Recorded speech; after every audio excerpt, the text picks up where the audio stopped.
Good morning, everybody, and welcome to Charlton Live, sponsored by PSF Steel Limited. My name is Louis Mendes. Hope you guys are all doing well on your Sunday morning. On today's show, then, we'll be looking back at yesterday's goalless draw with Mansfield Town at the Valley. Joining me to look back at that thriller, first up top right, is Joe Bodyfoot. How you doing, Joe? Yeah, very good. Looking forward to what I assume is going to be a very brief show, because by the time we've spoken about the goals, there's going to be plenty of time left, isn't there, to fill? But I've got 4 espressos on the go to try and inject some excitement and buzz into today. Nice. That's probably not enough if we're being fair, but yeah, four's a pretty hefty number of espressos to be drinking in one go. I admire your stamina there. Also joining us, bottom of the screen. I don't know how many coffees he's not backed already this morning. It's Nathan Miller. How you doing, Nath? Living the dream, mate. I've only had, I'm actually having my first one, to be fair. Nice. Obviously had quite a lot of liquid yesterday after the game with you boys, which was nice. But yeah, another day goes by. But yeah, all good, mate. Hope you're both well as well. Yeah, not too bad. Thanks, not too bad. So as I said on this morning's show, we'll be looking back at the goalless draw with Mansfield in a few moments' time. So obviously no highlights to listen to, but we'll hear the post-match thoughts of the Addicts boss, Nathan Jones, and we'll hear from Thierry Small as well, who came to speak to us in the press room after yesterday's game. I want to hear from you guys as well. Morning to everyone who's joining us live in the chat. All Hell Let Loose is in there. Ben is in there. Andrew, Paul, Stuart, Mickey's in there. Gary, Chris, Paul. Just give us your thoughts on yesterday's game. What did you make of the performance, the result? Yeah, let us know.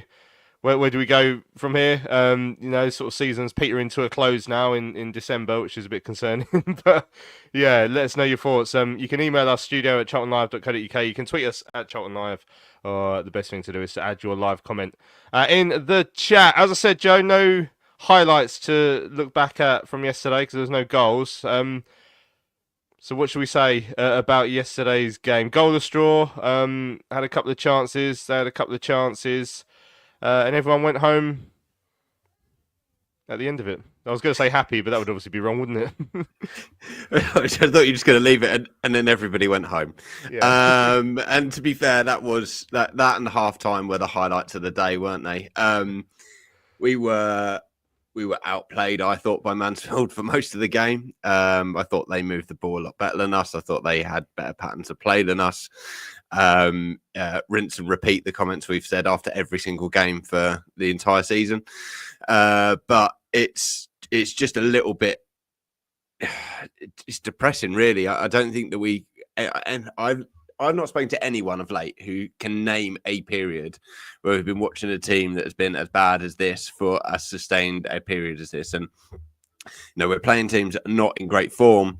And we're going to watch what is essentially fairly dross football week after week. And I nearly didn't go yesterday. I was stood in the river and against the radiator. It was warm. I was looking out the window. It was cold. I had a beer in my hand. And I thought, I'm not sure why I'm giving this moment up to go and sit in the cold and just be generally bored for 90 minutes. And I did. And that was really the low point of the day. But we'll come on to talk about, I imagine that, the general play a little bit later on. But I don't see how we're going to turn this around. And you say season's over in December, and honestly, May feels like such a long, long way away. And I'm already looking forward to it because I just don't see how this season's going to turn into a rip-roaring, free-scoring, exciting season. It's just going to be rinse, repeat, 0-0s. If we're lucky, we'll see one goal split between the two sides, and that's all we're going to get. Nathan, yeah, that's a pretty frank assessment of the game. How did you see it yesterday? I mean, there were a couple of chances for both sides, but yeah, I mean, it wasn't a classic, was it? No, put my when after the Lincoln game, it's more or less the same. It was just, it was not a lot of quality in the final third. I think as soon as that Akins missed that chance in the first half, I tweeted out, "This is 0-0 all day long," and it was right. It was just I don't know why. I just had a feeling it was just going to be quite. We sort of huffed and puffed a little bit sort of second half when he made the changes and had that little bit more presence. But I agree with Jar. I thought Mansfield, they do like to play. They had some nice passages of play.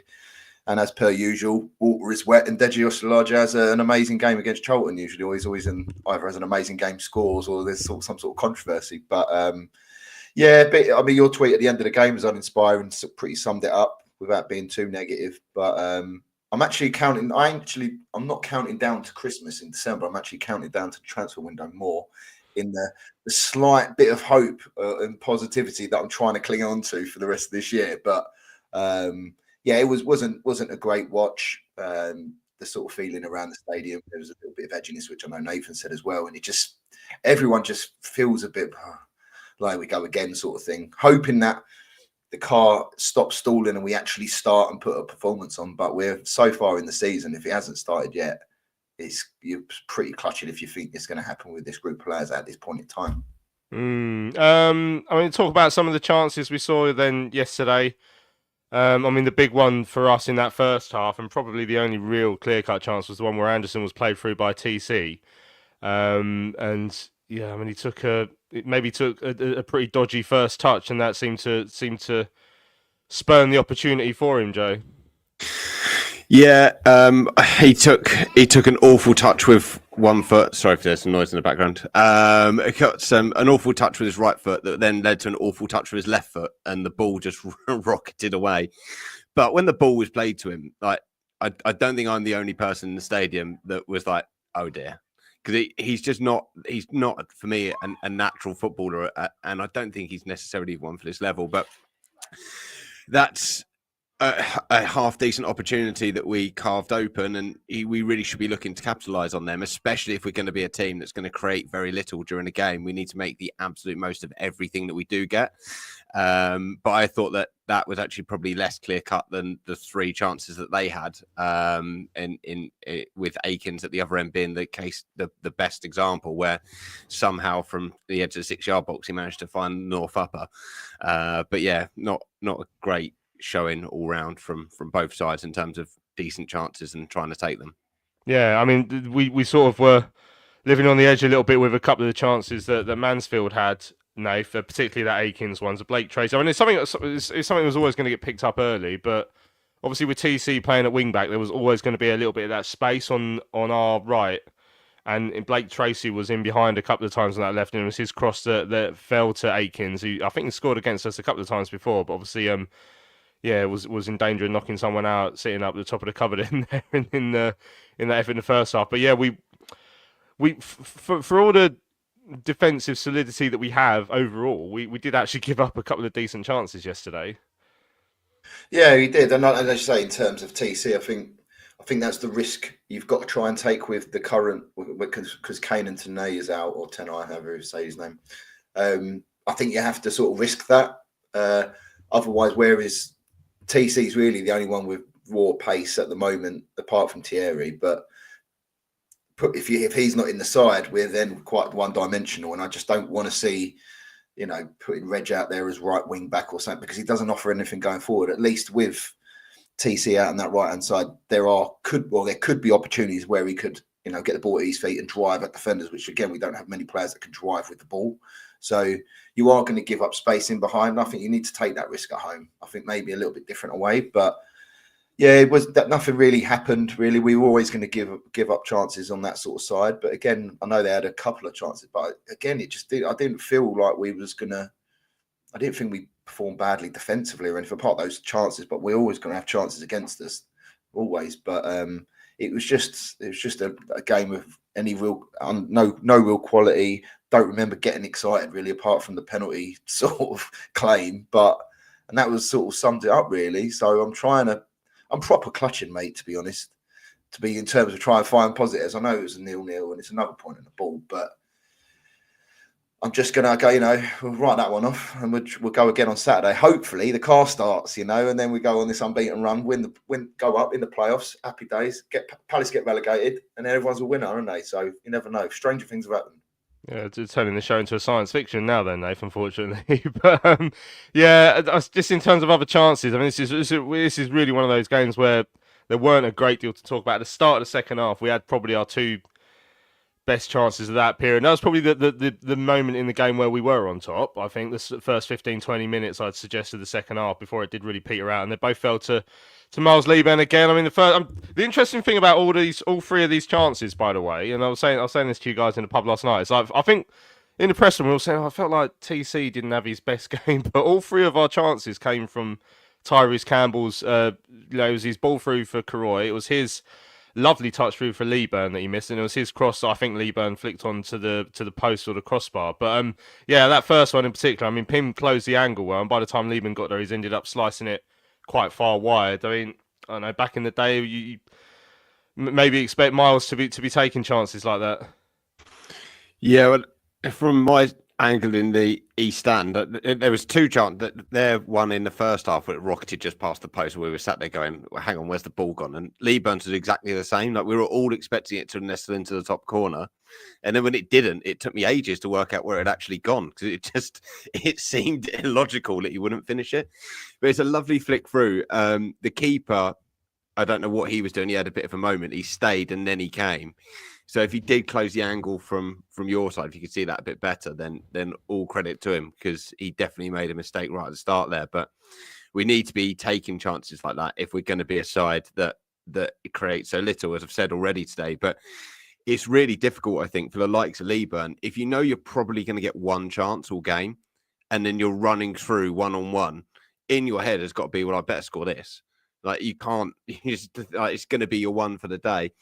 The flick through was sublime, and it does show that we do have, I think, some creative ability within the side.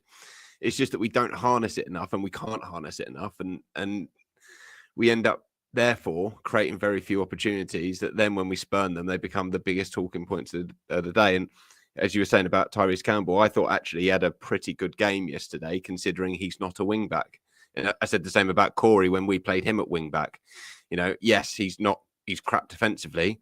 He's not there to defend. He's there to go forward.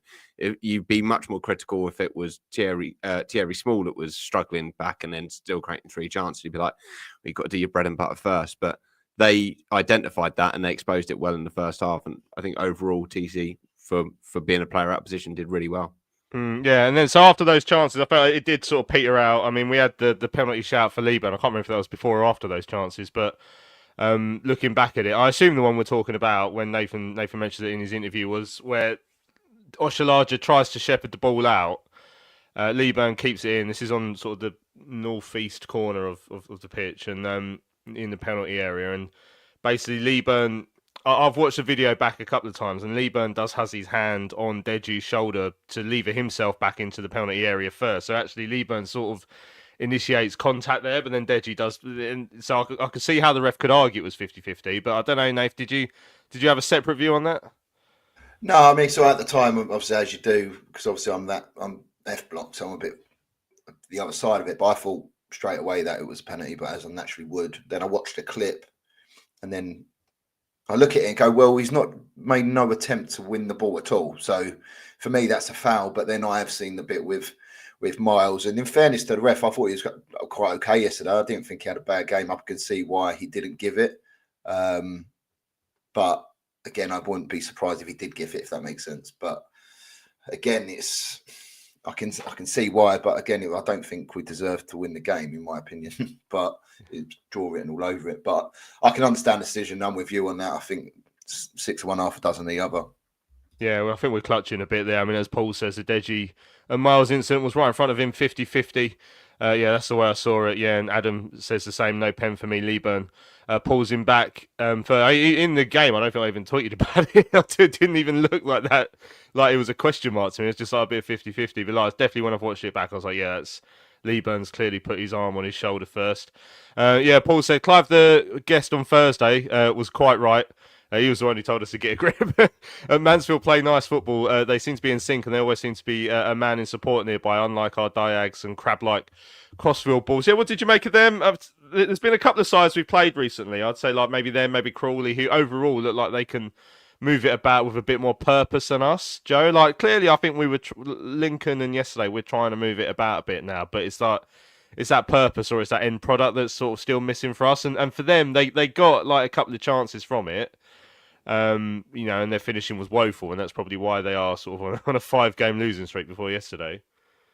Yeah, this is where I unveil my Andy Zoltzman-like stats that I've been looking at from started last night and this morning. I mean, if you look at styles of play, okay, I thought their football was much better than ours in general, and there was a few comments made yesterday about the fact that we're trying to play more, but I described it as we've moved from doing the inevitable to delaying the inevitable. We've not actually changed what the actual end root cause is, which we lump it long. If you look at, I mean, some really depressing stats. Half of our passes yesterday were our back three and our keeper. That half of our passes. That's an unbelievable stat. For them, less than 30%. We had 58% of our passes were in our own half. 33% of theirs were. So 2/3 of their passes were in our half and nearly 60% of ours were in our half. So the game is just in our half. Over 40% of their passes were in our final third. Like only 22% of ours were. And we had a lot more than them overall in terms of passes, but still they had more passes in our final third than we did. And the midfielders, like their midfielders ran their game and our midfielders were bit part. Berry came on after 60 minutes and he played 3 successful passes in half an hour. If you as a midfielder are doing 1 pass every 10 minutes, you're not involved in the game. So, okay, we're playing it around a bit more, but we're not really doing anything with it. How many goals have we scored outside the box? Very few. How many goals have we scored from inside our own half in the last 10 seasons? Naught. So we can play the ball as much as we want in our own half. We're not going to do anything with it. And so for me, we've got to move away from like just trying to pass it around a little bit more before we hit it long to actually finding ways to penetrate through the thirds. And if you compare long balls to long balls, there's no stats to bear it out really, but I thought their long balls were much more intelligent than ours. Normally into a striker in a little bit of space, who was able to bring it down and knock it off to somebody. Whereas our long balls are much more marginal, percentage-based balls, and we're hoping to pick something up from it. So, yeah, I think that them, like many other teams, have much more structured patterns of play, much more options to pass the ball around. And when we receive the ball, people stand up and look. And there was a point in the first half, wasn't there, where we were advancing the ball on the left-hand side and there was about a 40 metres gap where there was no players at all. Just a gaping chasm of nothingness. And that's our game plan. So we've got to find better ways to do that. And if that is due to personnel, then they're going to have to try and sign some people. But I think that the players that we got can play better. And Terry Taylor was our most successful passer of the ball yesterday, and he came off. Like with the one person in midfield who was actually getting on the ball and dictating play was hooked. So yeah, I don't know where you want to go from that depressing anecdote, but monologue more than an anecdote to be fair. Well, what I'll say is, I mean, as Scott says, it's great analysis. When we were sat in the River Ale House last night, looking at the FOTMob stats. Or is it FootMob or FOTMob, whatever it is? It was very good, and Joe was very excited about bringing those numbers. But they're numbers that really back up some of the problems that we've seen this season. Because obviously, there's we'll hear the interview shortly. I mean, Nathan was talking about some of the other numbers, some of the pressing stats, and I just asked him how it's measured. Not trying to catch him out or anything, just to see what sort of unit he uses to measure that. And it's something called PPDA, which you'll hear about in the interview, because it is interesting to find like the stats that back up the different parts of what we're good at and what we're not good at. And overall, we know defensively we're better than we have been in seasons gone past. But then obviously there's the other side of that. It's clearly becoming an issue for us. I mean, I was looking at some of these comments from yesterday. It was, I mean, yeah, Scott's picking up on the first 15 minutes of the second half. We were on top, and then he took off Taylor and put on Berry. And as you said, I mean, I was about to message the group chat actually about 10, 15 minutes after he come on, saying how long after he's come on can I say he's done nothing, because he's done nothing so far. But then that long ball went to him and he had that shot that I think might have hit the same bloke in the covered end upper as Aikens one did in the first one. Like the clear issues with that going forward, and we've seen it all season, Nath. I mean, we knew it was coming, and Stuart says, you know, there's 2 points dropped and no goal threat once again. The fella who did the crossbar challenge looked more threatening yesterday. You know, we've known what the issue is all season, and every time we try something different, we tried to play it a bit more now. You know, we tried the slightly more direct tactics at time this season. It's not changed. No, and I think we're going to get that until January, and if we're able to make signings, which, you know, that's the sort of the last thing I'm clinging on really in terms of the season, because I don't really want to think that it's over just yet. You know, I'm sort of clinging on for dear life a little bit like maybe get the graph out. But yeah, no, like as you say, you know, Joe mentioned it there in terms of we can have all the passes in the world, but unless your passes are purposeful and actually have an outcome or a desired outcome at the end of it, then they're pretty much, you can do what you want, you know, play it between Ash and stuff. So, but like you say, we've had it all season. We don't. Luke Berry, like one. 3 passes in 30 minutes, because every week the game bypasses him because it always goes above his head most of the time. So, I mean, if you're going to have players and get it on the floor, you need to get people in the right positions to do it. But as soon as we go all along the back line, then we do the horseshoe and then go over to the full back and then come back again. Unless there's movement in the middle, which for me, Coventry, Anderson, Terry Taylor and whoever else the other third person was, they're not really off the ball movers. They don't really move off the ball. They're quite static. And yeah, we just didn't really have any goal threat yesterday or against Lincoln. And as we've all said all season, we're just relying on falling on the right side of a fine margin or a moment. And if we don't take that moment, then we go, right, okay, well, we're not going to win this today then. So we never really make a game of it, of trying to control a game, like properly control a game and camp people in and find little passes. And people like Godden is great off the ball, but we don't really use him. All we do is just go long, we'll see if he gets the flick on. And I don't think we're playing to our strengths at the moment. I know Nathan said in his interview that they're working on it. Defensively, I ain't got a problem. But, you know, I feel we're quite solid most of the time. But it's just that creative spark, that bit of energy and just that enthusiasm and excitement. We just don't really have any of it. We don't really have any flair. That's the word I was looking for. We don't really have any of it. And that's the problem. And we're going to have that until January, unfortunately. Yeah, it's rinse and repeat, isn't it? Dutchy says he's going to change his passwords from Charlton 1 to Charlton 0. If you could just send us your bank details as well, Dutchy, I'll just check that's working for you, mate. But thanks for giving us your passwords. Yeah, the crowd yesterday was very, very low. Very, very low, Joe. Clearly, I mean, it was announced as 14K. I think, earlier up, Chris mentioned, I saw that they did that Christmas video where they were going out handing tickets to slightly bemused locals yesterday, which was a nice idea by the club. But obviously, I mean, it feels like you can't give away tickets to watch this at the moment. It's so difficult. And obviously the fans who've already paid for tickets and in terms of season tickets aren't necessarily all turning up at the moment because there's no, you know, as you said, you attempted to stay in the river yesterday, Joe. That's a big problem for us. It's the first time that I've ever considered not going. Like, and that's 100% not true. Like sometimes midweek I can't be bothered, but I do go. But actually to have travelled an hour to the river and then be stood there, and the only reason I've travelled to the river is to work or go to the football, and I'm like, oh, you know what, I could work instead. And I'm not even an hourly rate, so I'm not even getting paid to be there, but just to stand there. Giving away tickets is great, isn't it? I mean, I assume they sent the bloke that was doing that out dressed as the Grinch, because you can't send him out as Santa, can you? Because he's not bringing joy, he's ruining your Christmas, and that's the point. We're just crap to watch, and I don't blame fans. I feel sorry for Brian, who at the end of the game has to announce the tickets that are on sale for the next games. I mean, talk about flogging a dead horse. It really is the most sort of pitiful sort of task to set someone. And fans want attacking football. They want good football. They want goals. Like, we all know that. And Charlton teams over the last few seasons, yes, we've been crap at the back, but we've been half exciting to watch because you don't know how we're going to score or how that we're going to let one in. Whereas this year, you sort of go and you're like, well, the whole point of football really is goals. And we've seen 0 in the last 2 games, and you don't see it changing over the Christmas period. It's going to be a very, very barren period for us, I think. And, I don't blame people. There are certainly better things to do. And it's a shocking indictment when Blue Water is a more attractive proposition than Charlton on a Saturday afternoon. But that's where I reckon quite a number of people were. Yeah, it was a tough one. Yeah, I think it was Shane from the club shop who, to be fair, did a very good job of sort of bigging up those when he was giving out those tickets.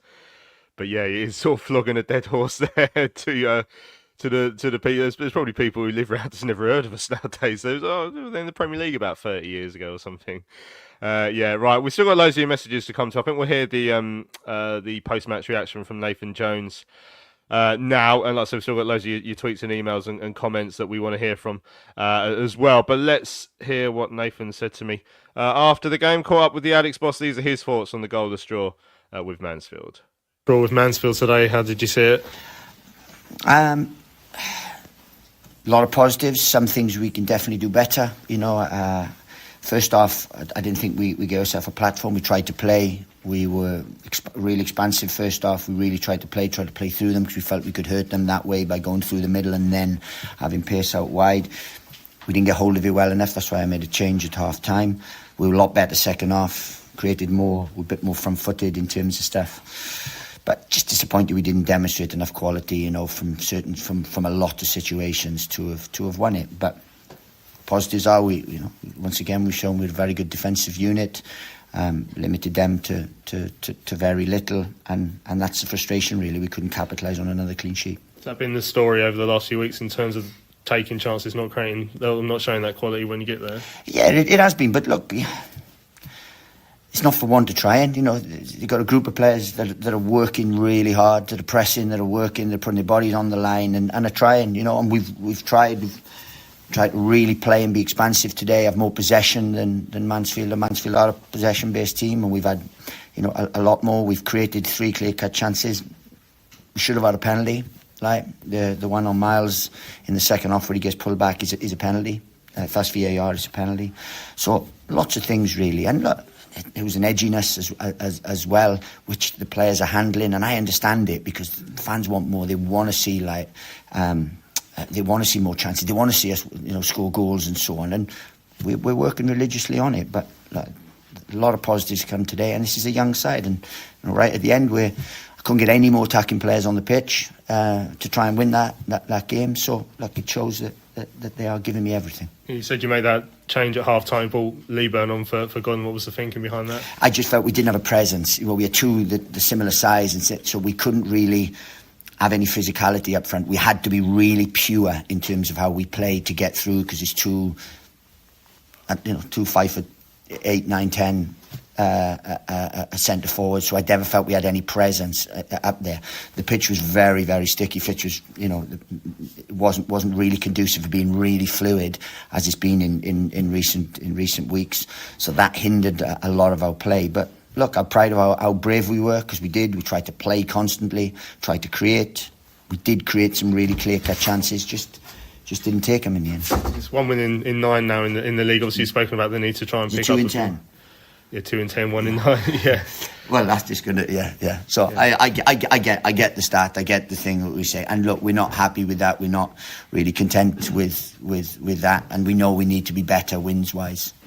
And that's all I say. We know that. We understand that. And it's not for one to try. And I'm not sitting back being defensive. We are aggressive. We are as good as us and Birmingham, the best 2 pressers in the league. So we are front-footed. We're going after teams. It's just, look, we're not taking chances at the minute. But I'm sure that will change because The thing we're not doing at the minute is capitalising on the clean sheets we think. So we have a real platform. Now we just have to show that little bit more quality. You've spoken about being one of the best pressing sides. Obviously, we've seen it at times this season. And I saw a fan were sort of asking about how it's measured, how you sort of measure those stats. You go think about PPDA. So if you want to do things, passes per defensive action, how many passes people get against us, and it's not much. Birmingham have the lowest PPDA, but they also have 60-65% of possession. So it's a bit of a distorted set, but we're very good at pressing. If you want to come and watch us, or you want to analyse something like that, not many people bop us and go through us in terms of stuff. So we are, and we've kept with the XG. I think we're the best at home XG against. So there's a lot of defensive stuff that, I don't want to justify anything, but we have a good platform here.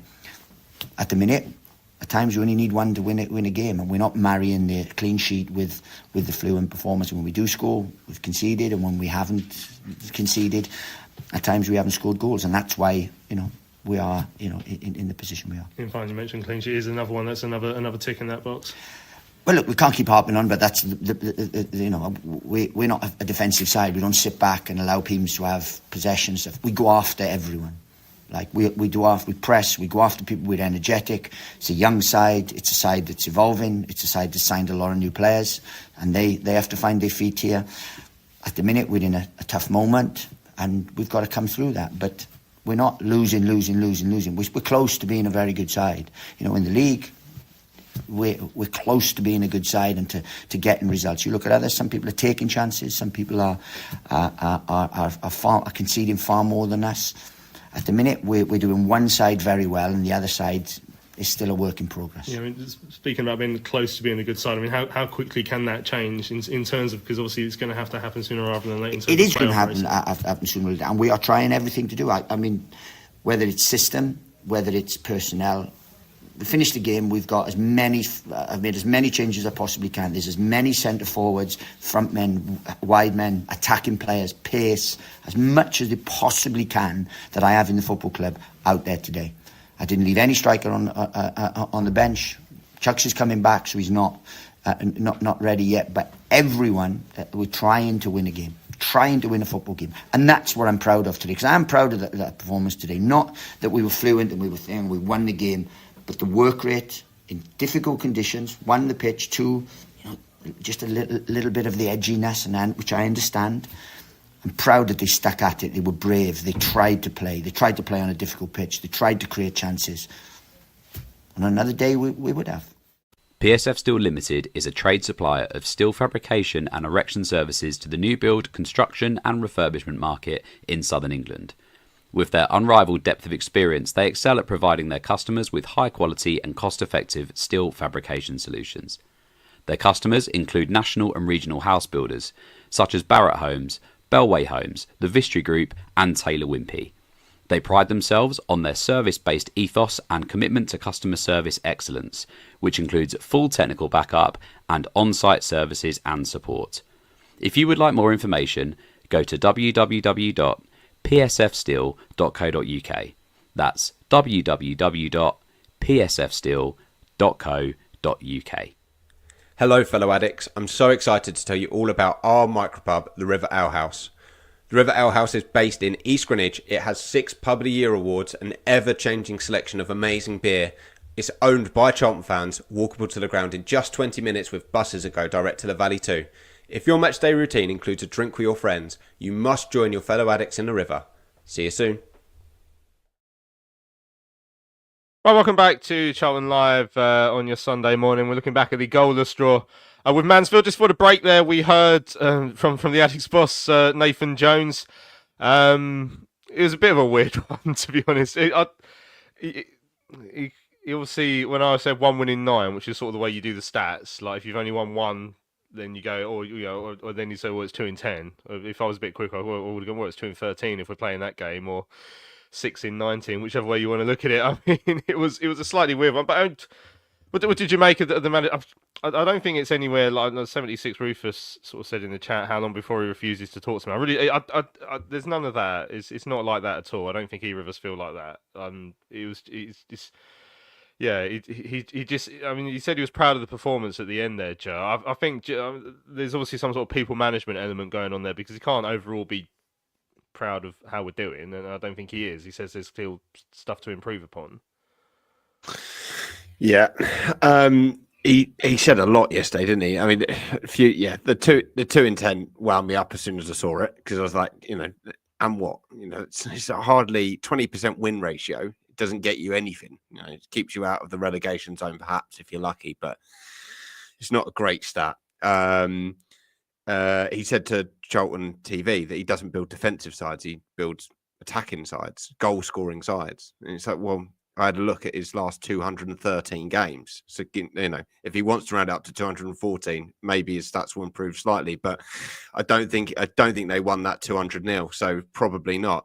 But if you look at where we would have panned out over the last 5 seasons based on that goal, his average goal return in those 214 games, we'd have come 12th, 12th, 14th, 14th, and 11th in League One for goals scored in the last 5 seasons. That tells you that he's not going to suddenly turn us into this great attacking, exciting team. And when he says we're close, I genuinely believe that's what he thinks. Because if we won every game 1-0, he would think that was a brilliant team. And he would be more than happy. Because he's like, well, we don't need to score more than one because we don't let them in. And that's not going to get you anywhere, I don't think, over a long course of a season. And his last 213 jobs, he's conceded more than he scored. So it's not that he builds really particularly attacking or particularly tight teams. It's just very much knife-edge games, and he tries to nick as many as he can. So if he's proud of that performance, then great. If he thinks that it's a personnel issue, then he needs to stop blaming the players that he's inherited when he's picking teams that 9 of them he signed. He needs to, the players that he inherited are a problem, then why are the players that he signed on the bench? It's so easy to pick apart what's being said at the minute. I'd rather he just came out and went, you know what, we didn't get the players that we wanted. We've got more work to do. This is a 3-year plan, and promotion is not on the cards this season. If he'd come out and said that, then at least we would have all been managed. But he was giving it the we're going up after Wigan when we scraped that 1-0. And I think he seriously thinks we're that close to a promotion side. But if you're proud of this performance, even if you did somehow get on the Nathan Muller train of boundless optimism and somehow we got promoted, we're going to make Portsmouth like a great championship side, because, we are going to really struggle at that level above. And there's a lot more to be done on the ball in terms of patterns of play. And every fan says it. It's not like you're there ripping him a new one in an interview and all the fans are going, oh, hang on, Louis. Generally people are saying that people have been too kind to Nathan in interviews. So, he needs to get a little bit of perspective on that and realise that what we're churning out just isn't anywhere near the standards. And as I say, my most worrying thing is I think that he thinks we are that genuinely that close, as opposed to he's managing the dressing room. All right, so taking sort of Nathan's argument, and it's one I've thought a lot about over the last few days. I've been thinking about, over the last handful of managers we've had, there's probably, obviously all of them have failed. That's just a fact, unfortunately, because we're still in League One. But all of them will have had some sort of element of they did something right in a period of time. Like Appleton, bit of a stretch, but I guess he got a few results when he first came in. Holden garnered a bit of spirit amongst them. Garner had them trying to play some nice football, though obviously it was ineffective. So there's always a manager will always have something and say, no, he's done that quite well. And obviously Nathan's one is, overall he's made us defensively better. A couple of comments here. I mean, Scott saying statistically, let's take a positive. Aren't we one of the best defensively in the league? A positive from last season antics. And Joseph saying, he's asking us to be patient, and defensively we are seeing improvements, but we can also pass the ball backwards. When will they show us that they can deliver consistently? So, I mean, that's the argument, isn't it, Nathan? That will be the big picture situation at the moment. People will be saying, right, we've moved in the right direction at one end of the pitch, because last season and the season before, it was awful. Like, it couldn't have got much worse. And we've definitely gone in that right direction. But is that enough, or is it a process that takes some time? That's the thought process that I think will be going through a lot of people's heads. Maybe more important people than us at this moment in time. Yeah, I think we can't be too negative and say that we've not come on a bit from last season. Obviously, the final third is. But is it enough? Is the question. Is the process? Is the progress enough? Yeah, it's difficult, because obviously all of us are basically all of us are just fed up of this league and playing the likes of Burton, and that's no disrespect to Burton, and we're here where we are on because we deserve to be. That is But disrespectful to Burton, but you crack on, yeah, mate. I don't know. I just really dislike them. They really offend me. I don't know why. It's just, I really Because don't they're know rubbish, why. aren't they? I don't even know why we bother playing them. No, but do you know what? I think there's not been one game where I don't think people haven't tried, and that's just a given, right? That's what you should do. And I don't think we've improved defensively 100% from last season. Everyone's trying. It's not like no one shirks any responsibility. No, that can't be labelled at players, and no one is, I don't think. But for me, I just think we have to sit back and just have to a bit of a reality, as hard as it is to say, and we've just got to take our medicine at the moment and take the pain. For us to go forward, for any side that goes through a bit of a lull and go through some change, there's going to be some pain somewhere down the line. And that's why probably I have this random bit of optimism, unless it was something that Joe put in my drink in the IPA yesterday. But I wasn't this optimistic yesterday. But I think I'm just come to the realization, mate, like, listen, we just got to take the pain for a bit. It's not great. We haven't gone as far as I thought we'd be, a little bit further on, but I didn't think in my heart of hearts think we were going to be challenging top two from what we had last season. I just think it was too big of a jump. And what Ipswich did, they invested heavily on very, very, very good players and a lot of players. And they had that, whereas we didn't get to that level. So we sort of knew that was an off chance that we might make the playoffs, but we haven't advanced as much as I would have hoped. But I still think it is a long process, but it doesn't help when it's so uninspiring to watch. I'm not going to sit there with rose-tinted glasses and say, oh, everything's amazing, because it's not. It's really bad to watch. But I think I've just come to a realization, mate, that I've just got to take this pain for a little bit longer from the years I've been supporting Charlton. But I just think we just got to take our medicine, mate. As horrible as depressing that sounds, and there'll be games we've lost at home. We'll lose. Let's just said, did I think we'd lose? No, well, I didn't, to be fair. But again, I just think we've got to take the pain a little bit. I know it's mad, but I really do think we have to take our medicine on this. Just on that quick, double quick, Nath. I get it, but we've got one less win than last season at this point, right? So ultimately, we're doing worse than we were under Apples this time last season, which isn't a stunning stat to have. And the reason that we stayed up was that Nathan Jones came in, galvanised the side, rebuilt it, got us winning games, picking up points, and really drove us back up the table. And it sort of petered out towards the end. How is Nathan Jones going to do that? Is he going to go on holiday for January and then come back in February and revitalise the squad? But I don't see how he manages to turn that around. And if we carry on, then we are kind of rinse and repeat for last season. And if you're going to go that far, then your medicine becomes dropping down to League Two. And I think it's really difficult to see how he turns this around without having some sort of fresh impetus come in. Would you be saying, if it was Nathan Jones coming out and saying we're going to change the backroom team, I could understand that, and I'd be like, okay, there's something new, but how is he going to turn it around at this point of the season without some sort of fresh impetus would be my question. Yeah, no, I completely agree. I think, and there's certain there's obviously certain signings which he also has to take responsibility for. There's no getting around that. And it also hurts of getting rid of Alfie May, and then they just don't score goals anymore. And we did say at the beginning of the season, the proof will be in the pudding if it was the right call or not. And as of now, it's definitely not the right call. But we are where we are. But yeah, I agree. I'm again hoping and clinging, probably a bit too much, that there will be movement in January. But again, we'll go, is Nathan going to do it? Is Andy Scott going to do it? Have they done well enough to be given the opportunity to do it again? But yeah, with this current squad, yeah, I can't see it. If we didn't get anything in, yeah, that's very uninspiring.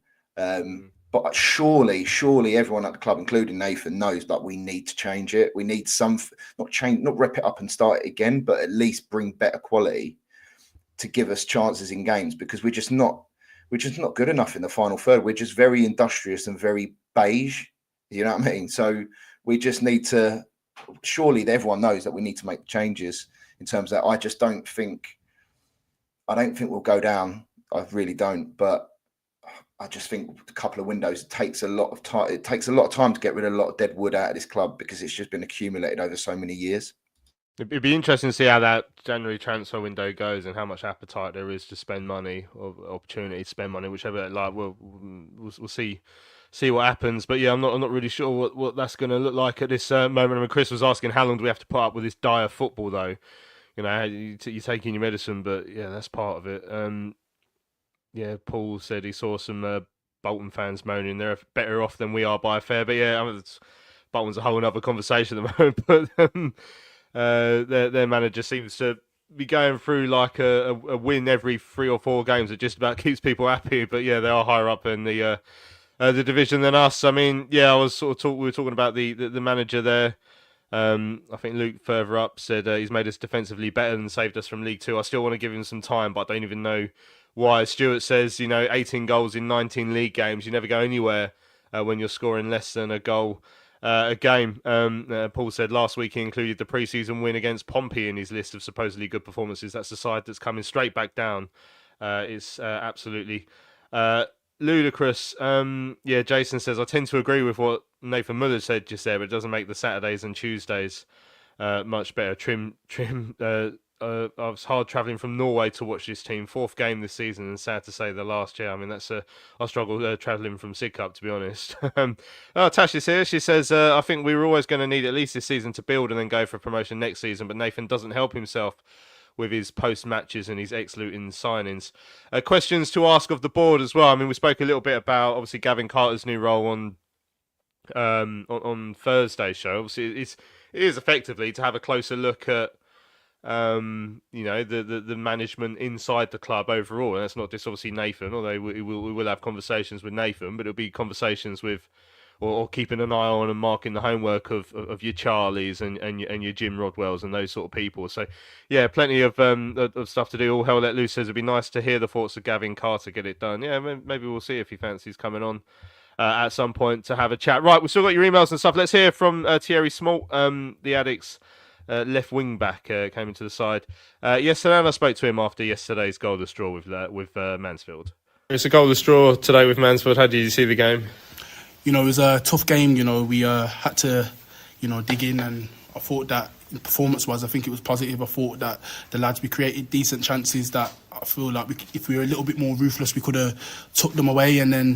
But as I said, it's a positive performance in terms of, we got a clean sheet, and I thought in spells we played some good football. So as I said, we just got to keep building on, and hopefully, the 3 points will start coming. Yeah, as a defensive point of view, I guess the clean sheet is one of many that Charlton have had this season. It's probably been the most positive part of Charlton's play this year. Yeah, 100%. As I said, as long as, we're not conceding as many goals, the goals will come. As I said, the performance was positive today in terms of the way we were playing. So we can't get too overly sad on if we're not getting the points at the minute, because as I said, as long as we're staying tight at the back and, we're not conceding many goals, then we can keep building. Yeah, particularly the start of that second half, we had a couple of chances for Miles. I think is that when it felt like Charlton were really, really pushing. Yeah, we were pushing. We were trying to get the goal, and I felt like we were on top of them for a large spell of the second half. As I said, it didn't come, but as I said, as long as we keep on playing well, we keep on creating chances, the 3 points will come, and we just got to stay solid at the back, which we're doing. Yeah, how much are you enjoying playing in that wing back role that you played today? It obviously gives you that chance to go forward, which we can tell you like to do. Yeah, it was good. I enjoy it. As I said, first and foremost, my job's to be a defender and make sure that we're tight at the back. And as I said, the attacking stuff comes natural to me, so I enjoy getting forward, beating my man, and trying to put in crosses and create some chances. So yeah, it was a good game in terms of I enjoyed getting up and down. Is the crossing sort of the part of the game that you feel like you've been working on this season? I feel like you can see it improving as the season's gone on. Yeah, I take a lot of time in training to do extras and work on my crossing, because as I said, my end product can always get better, and I just want to keep on trying to help the team get better chances. So yeah, that's one thing that I've been trying to work on in training. And as I said, my balls are getting better in the game, so with more games that will keep on improving, and hopefully I can start getting more assists on the board to help the team. Yeah, good bit of competition down that left side with yourself and Josh as well. How do you find sort of working with him? Yeah, no, he's a great guy, and I think he's a great player too, so we push each other to be better, so that's how it is, and that's football, and I enjoy the competition. I think he enjoys the competition, and it's just getting the best out of each other, which is good. It's only going to help the team, and it's going to help us as players. What's morale been like in the dressing room? Obviously, in terms of league results, it's 1 win in 9 or 2 in 10, depending on which way you want to look at it. Yeah, no, morale's still high. You know, as I said, we're sticking together. You know, the gaffer's been good with us, and the lads are great to be around. So, as I said, as long as we stick together in terms of things, which we are, the morale around the dressing room, we're still happy. We're still trying to, you know, we understand that we want to win and we want the club to, you know, keep going forward, and we want the fans to be happy, because ultimately that's who we play for. We play for the fans. So, you know, we are aware of that, and as I said, we're trying to, and the training pitch, we're working hard, and we're trying to get the results that we need. Nathan, you talk about the fans. Nathan has mentioned he's felt that sometimes over the last couple of games, particularly here at the Valley, there can be an edginess. I mean, do you guys as players, do you pick up on anything like that from the crowd? Have you noticed that? We just want, as players, we want the fans just to be backing us and supporting us, you know, even when things aren't going well, because as I said, football's not easy, you know, this league isn't easy, and, you know, we just want the fans to just give us that extra support, because when the Valley's rocking, you know, it's unbelievable, and you can really feel that momentum from the fans, which helps us as players drive us and get the best out of us. So, as I said, the fans have been great since I've been here, and sometimes at times when we're going behind or we're not getting the results that we need, we just sometimes want that extra support in terms of things. So, as I said, that will come.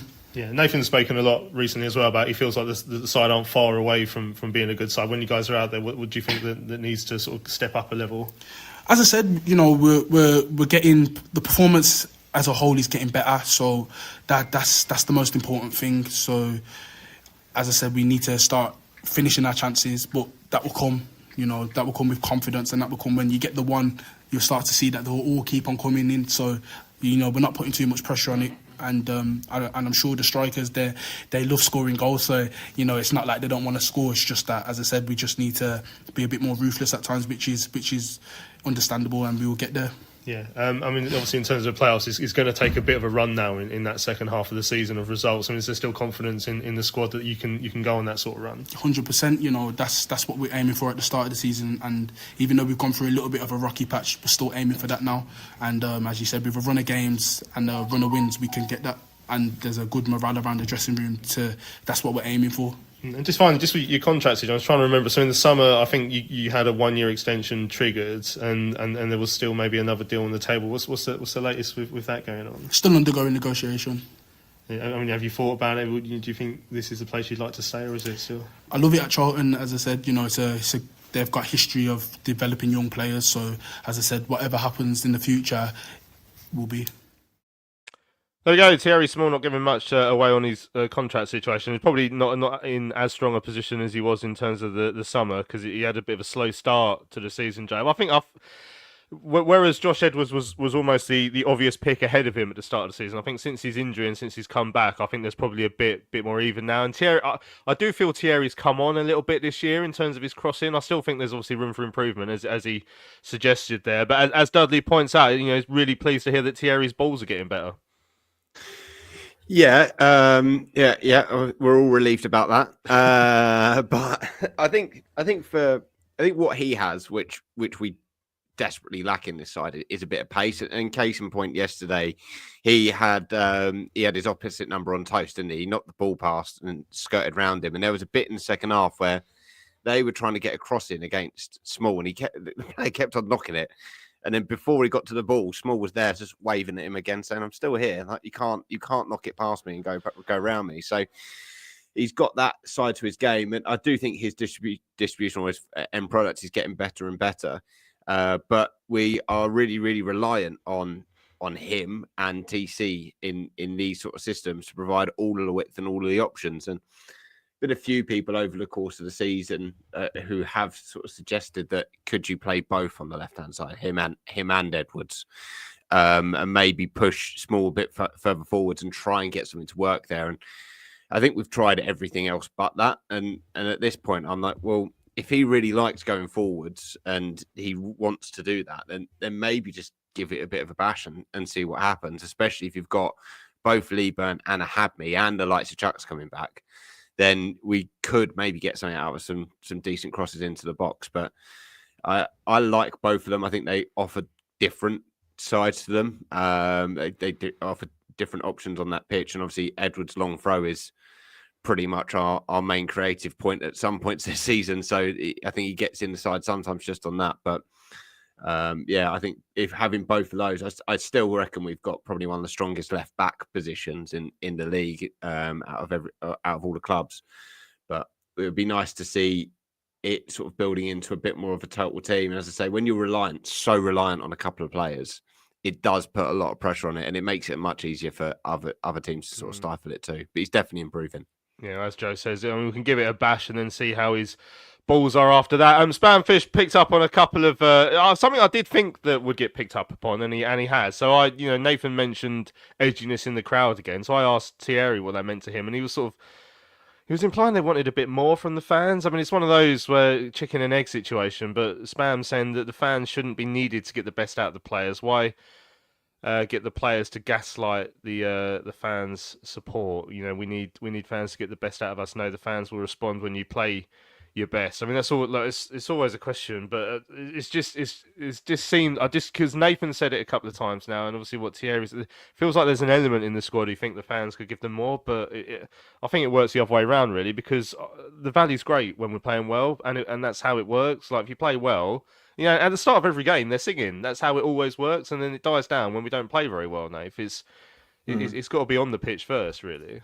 Yeah, 100%. I just think, the fans aren't part of the squad or the coaching setup and get paid to do a job. At the end of the day, if we play well, the fans will get behind them. If we play badly, some fans will voice their opinion, some more negatively than others. But I don't think I went there yesterday and I just stood there with my hands in my pockets for the first half, just staring. Like, there's got to be some element of responsibility from the players. Like, the fans will get up for it when like the second half, when we started making a bit of a fist of it, albeit very brief.